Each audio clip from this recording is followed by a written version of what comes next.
Ito yung kadalasang nasisira sa motor, yung odometer, yung cable nya. Ito yung sira. Bang! Compare natin kung saan mas maganda, kung ito ba'y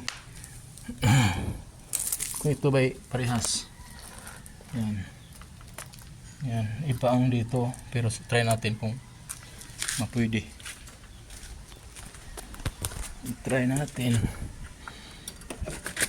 Ganda to kasi maliit lang ang pisa, hindi katulad sa ibang motor na saksakan ng gamit sa loob.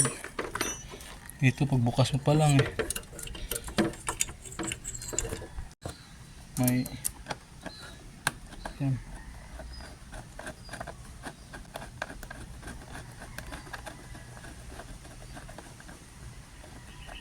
Diretso naman yan siya. Pag iyan naman yan, dapat to lagyan pa to ng ano natin, langis. Yun ang sabi nila, ilagyan doon ng langis pero baka masira. Lagyan ko lang ng grasa to, mas maganda pa tong grasa kaysa sa langis.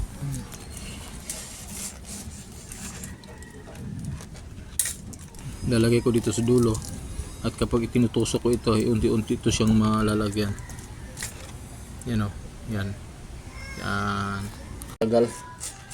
Yan, habang iniikot mo pumapasok mo sa loob yung ano Yan o. Yan.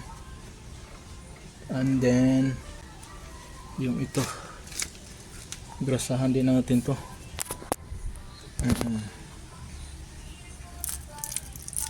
Karamihan masisira talaga itong cable, hindi ito.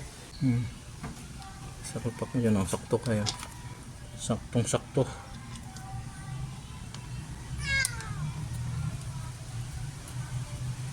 Yan. Ang cable nito, ang bili ko mula 60 plus lang. Yan. Okay na kayo. Kasi ganyan lang yan dito. O, diba? Subukan natin patakbuhin. Kaya nga. Ayan o.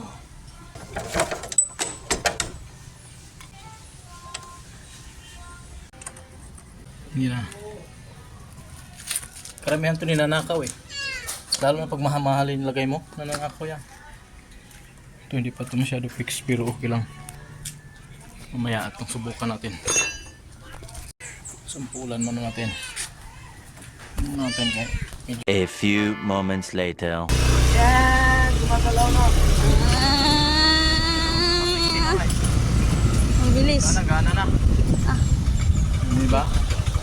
Bilis lang. Bilis lang Brum, brum. Okay, salamat sa aming video. Yo po